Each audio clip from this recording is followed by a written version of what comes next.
आप देख रहे हैं जोहार झारखंड और आपके साथ मैं हूं विवेक। बड़ी खबर रांची से, जहां रांची कॉलेज के छात्रों ने पाकिस्तान का झंडा जलाया और साथ ही पाकिस्तान मुर्दाबाद के नारे लगाए। दरअसल जम्मू कश्मीर के पुंछ में सेना की गाड़ी पर आतंकी हमले में 5 जवान शहीद हो गए हैं, जबकि एक घायल जवान का अस्पताल में इलाज चल रहा है।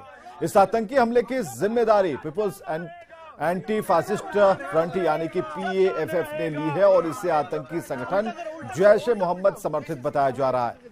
छात्रों ने इस घटना पर आक्रोश जताते हुए पाकिस्तान के खिलाफ जमकर नारेबाजी की।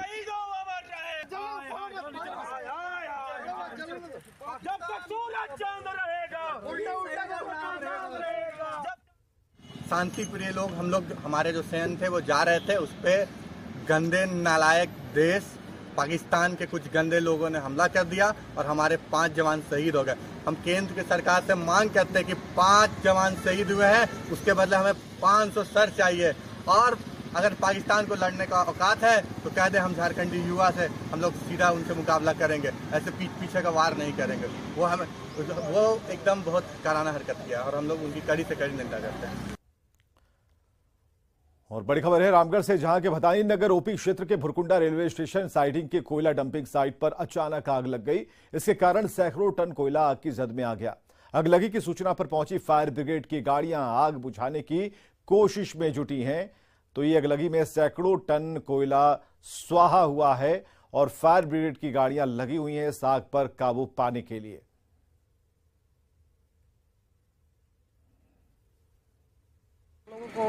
वरीय अधिकारी अशोक कुमार सिंह को भदानी नगर थाना के द्वारा सूचना किया गया।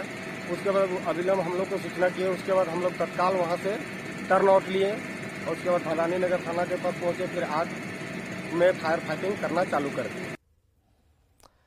रामगढ़ के भदानी नगर कोल डंप में आग लगने से कोहराम मचा है। इसके चलते सैकड़ों टन कोयला धू धू कर जल रहा है। स्थानीय स्तर पर आग बुझाने की कोशिशें की गई, लेकिन देर रात अचानक आग और भड़क गई। फिलहाल रेस्क्यू ऑपरेशन में झारखंड अग्निशमन विभाग के साथ पतरातू की PVUNL और जिंदल कंपनी की फायर ब्रिगेड टीम को बुला लिया गया है। कोयले के ढेर से अब भी आग और धुआं उठता दिख रहा है और ऐसे में पे लोडर और JCB के जरिए कोयले के ढेर को अलग किया जा रहा है। भदानी नगर में कई कोयलियों का कोयला लाकर रखा जाता है और यहां से रेलवे के रैक के जरिए उसे देश के अलग अलग राज्यों में भेजा जाता है।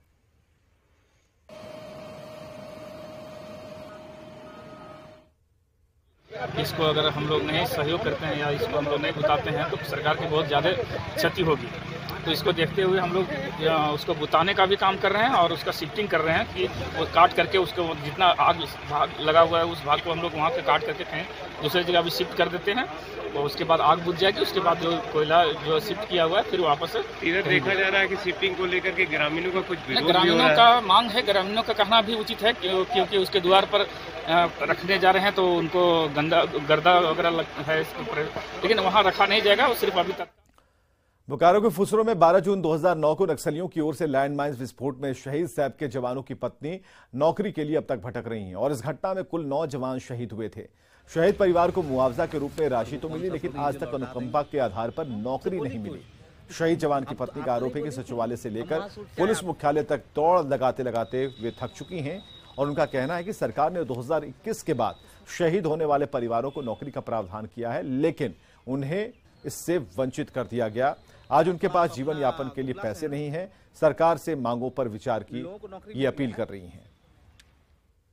से ही हम लोग दौड़ना शुरू किए, बहुत दौड़े और बहुत जगह एप्लीकेशन भी दिए और अब हम लोग निराशजनक हो जा रहे हैं।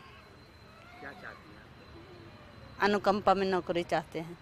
शहीद हुए उसके बाद से ही हम लोग दौड़ रहे हैं कि हम जब आम आदमी को आतंकवादी में सही क्या मारे जाने से उनको नौकरी देती है सरकार, और हम लोग के जो पति लोग थे इतने भयानक स्थिति में शहीद हुए हैं, तो हम लोग यही आशा करते हैं, यही उम्मीद करते हैं कि सरकार हमें भी आम आदमी की तरह उनके आश्रित किसी एक को नौकरी मिले ताकि हम लोग भी समाज में अच्छी ज़िंदगी जी सकें। जो भी मिला वो तो ख़त्म हो गया।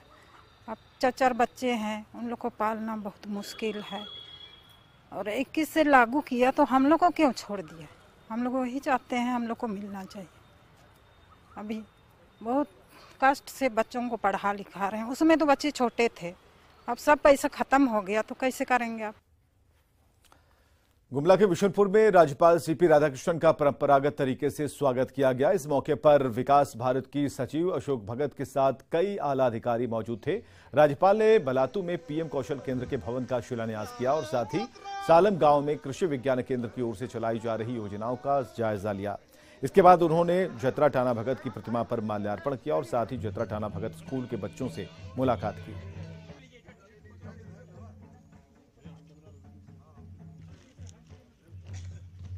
Vikas Bharati and under the leadership of Ashok ji is taking every care for the downtrodden people, tribal people, SC people. This is a great job, and for his goodness, the central government has awarded him the Padma Shri award also. So I am very happy to be here in this remote village. Rajiv veterinary college पर हर साल करोड़ों रुपए खर्च किए जाते हैं, लेकिन सरकारी राशि के बंदरबाट, बर्बादी, सिस्टम की अनदेखी किस तरह से की जाती है, जानने के लिए इस रिपोर्ट को देखना जरूरी है।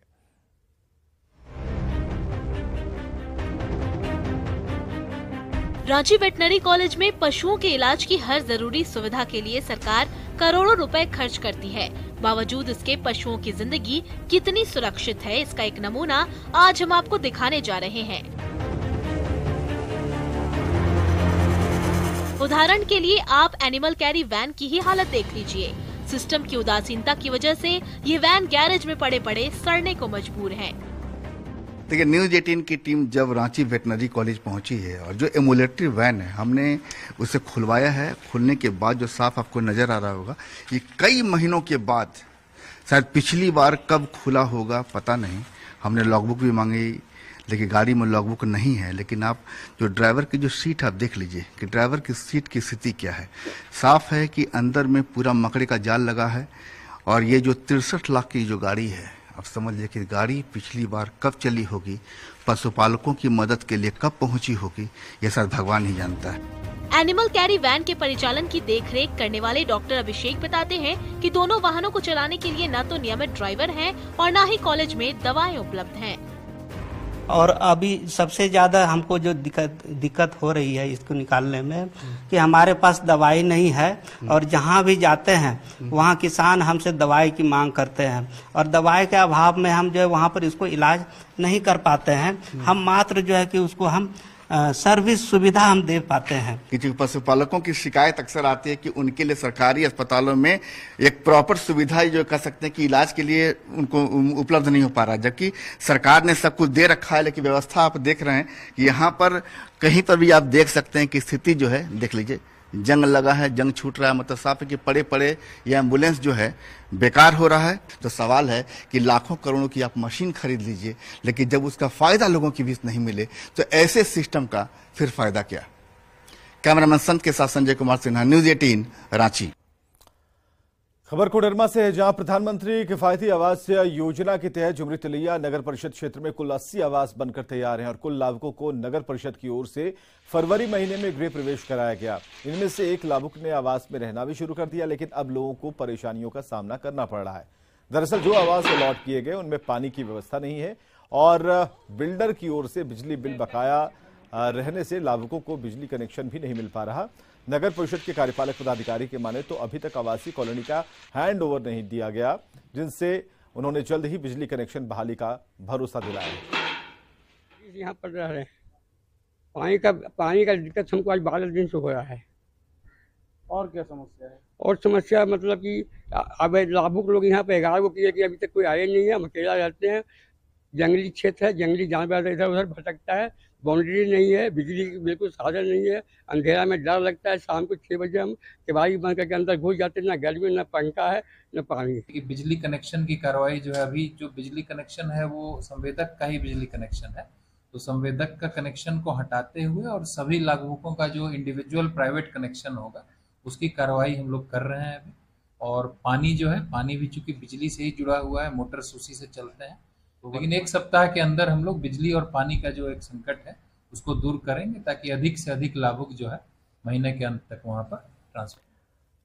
पलामू में नवाटोली स्थित तालाब के आसपास अतिक्रमण को लेकर हाईकोर्ट में जनहित याचिका दायर की गई थी। इस पर संज्ञान लेते हुए हाईकोर्ट के चीफ जस्टिस संजय कुमार मिश्रा और जस्टिस संजय कुमार द्विवेदी की खंडपीठ ने सुनवाई की और इस दौरान सरकार और मेदिनीनगर निगम को तालाब से अतिक्रमण हटाने और तालाब के अपडेट की जानकारी देने का निर्देश दिया गया। आपको ये बताएं कि नवाटोली तालाब करीब 9 एकड़ में है, लेकिन तालाब के अधिकतर हिस्से का अतिक्रमण कर लिया गया है और इससे मेदिनीनगर शहर के जलस्तर में हर साल गिरावट हो रही है। नवाटोली तालाब का क्या हाल है, बता रहे हैं नीलकमल। मेदिनीनगर शहर के नवाटोली स्थित नवाटोली तालाब में मैं तस्वीर दिखाने की कोशिश करूंगा कि आप मेरे पीछे ये तस्वीर देख सकते हैं। ये मेदिनीनगर शहर के नवाटोली स्थित यह तालाब है और ये काफी पुराना तालाब है। ये करीब 9 एकड़ में ये तालाब हुआ करता था, मगर आप देख सकते हैं कि जो तस्वीरों में आपको नजर आ रहा है, ये जो मकान बने हैं कहीं ना कहीं अतिक्रमण किया गया है और ये पूरा जो तालाब का दायरा है वो आज के डेट में काफी कम हुआ है। बाईं ओर भी आप तस्वीरों में देख सकते हैं कि जो तालाब के दोनों छोर में जो है काफी मकान बने हैं, जो कि कई ऐसे मकान हैं जो अवैध तरीके से अतिक्रमण करके बनाए गए हैं। इस तालाब का अतिक्रमण किया गया है। यही वजह है कि आज जिस तरह से आप देख सकते हैं कि तालाब में पानी भी कम हुआ है, जबकि बड़ी वजह है कि लगातार जो आसपास के तालाब के क्षेत्र के आसपास इलाके में जो अतिक्रमण किया जा रहा है धड़ल्ले से, यही वजह है कि जैसे ही गर्मी की शुरुआत होती है कहीं ना कहीं शहर का जो जल स्तर है काफी नीचे चला जाता है। शहर वासियों ने भी आवाज उठाई है कि इसमें जिस तरह से धड़ल्ले से अतिक्रमण हो रहा है उसे रोका जाए, मगर आज तक ना ही नगर निगम ने इस पर संज्ञान लिया है। नीलकमल, न्यूज़ 18 पलामू। अगली खबर धनबाद से, जहां बीच सड़क पर पति पत्नी का हाई वोल्टेज ड्रामा देखने को मिला। मामला सदर थाने के डीजीएमएस क्वार्टर के पास का है। पति पत्नी के बीच चल रहे झगड़े को देखने के लिए लोगों की भीड़ लग गई। झगड़े के दौरान पत्नी ने अपने पति और ससुराल वालों पर मारपीट करने का आरोप लगाया, वहीं पति ने अपने ऊपर लगे सभी आरोपों को झूठा बताया। मामले की सूचना पर पुलिस आई और इसके बाद थाने में दोनों पक्ष के बीच सुलह कराई गई।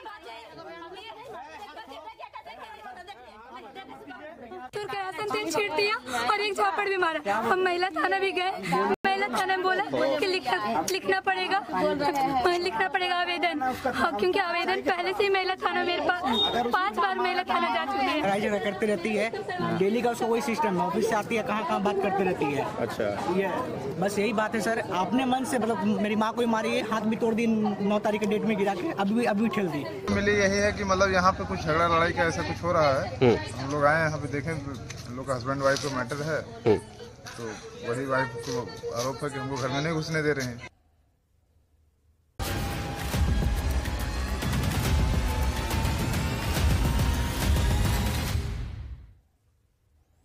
गिरिडीह में जल संकट से जूझ रहे लोगों के लिए दूर दूर तक राहत का नामो निशान नजर नहीं आ रहा।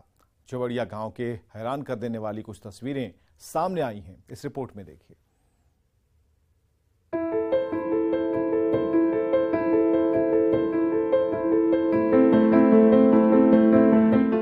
तस्वीरें गिरिडीह के जोवड़िया गांव की है।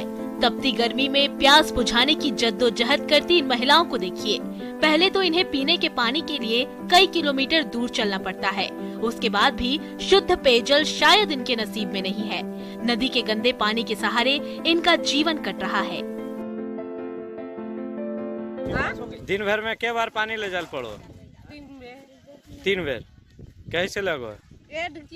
डक्चिवे से। और रात बिरात घट गले पानी तब पियासले मरन है। क्या जानवर क्या इंसान। दरअसल सरकार और प्रशासन की नाकामी तो तब साबित हो गई जब ये जंगली जानवर उसी नदी से पानी पीते नजर आए जो नदी यहाँ के लोगों की प्यास बुझाती है। तो यहाँ सुअर और आदमी एक साथ पानी पिए से कोई दिक्कत ना है?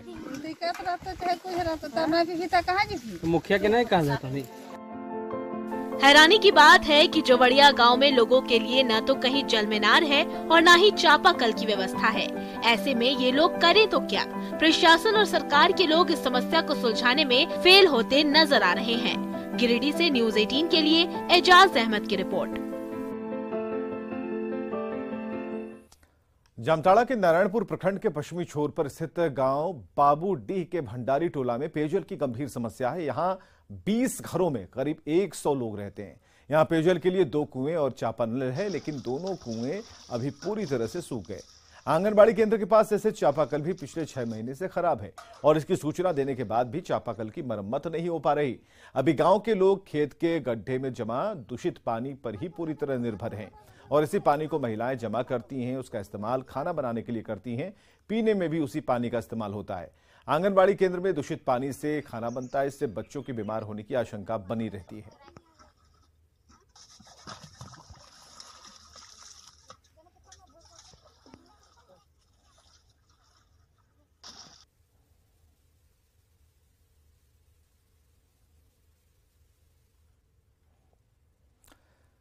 जमशेदपुर में कड़ाके की धूप गर्मी से लोग परेशान हैं। लोगों की भीड़ मिट्टी के बर्तन के बने सुराही और घड़े की खरीदारी में लगे हुए हैं। देसी फ्रिज कहते हैं इसे, और साथ ही घड़े का पानी स्वास्थ्य के लिए लाभदायक माना जाता है। और इस बार गर्मी के मौसम में कुम्हार के घड़े और सुराही, इसके साथ मिट्टी के कई बर्तन, कई वैरायटी मार्केट में है और मिट्टी के बर्तन के बाजार सजे हुए हैं।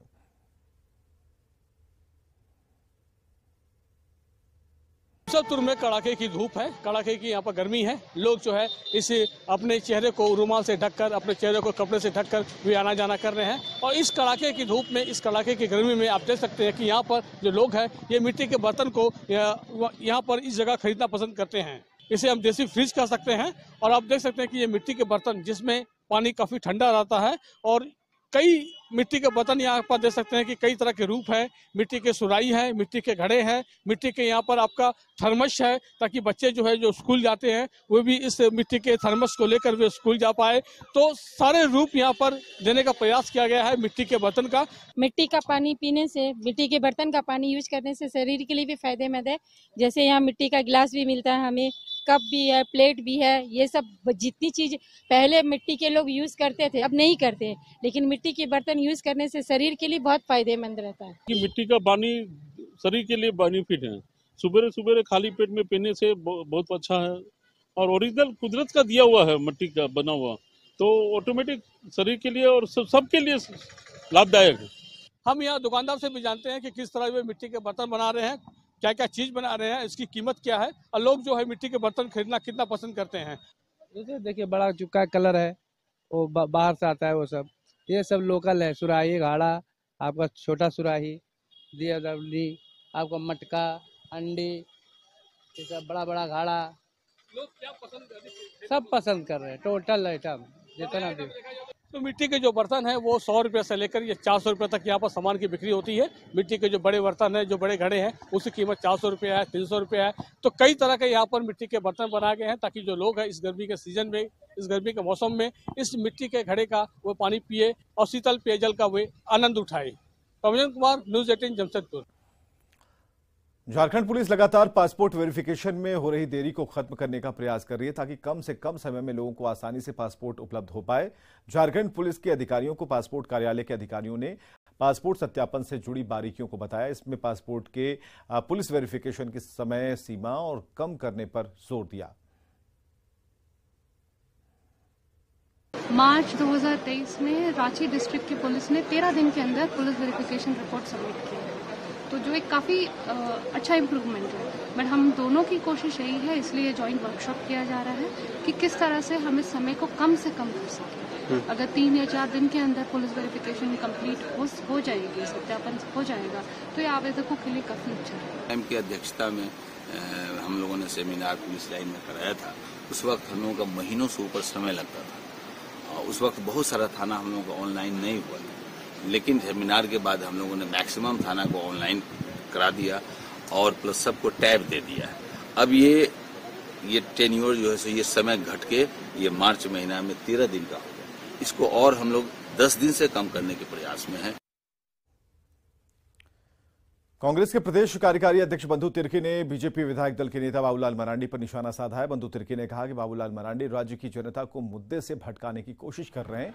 आज राज्य का मुद्दा शराब से कितना राजस्व आया ये नहीं है, बल्कि सरना धर्म कोड पर बीजेपी क्या सोचती है ये बताना चाहिए। उन्होंने बाबूलाल मरांडी पर वोट बैंक की राजनीति के बयानबाजी का आरोप लगाया।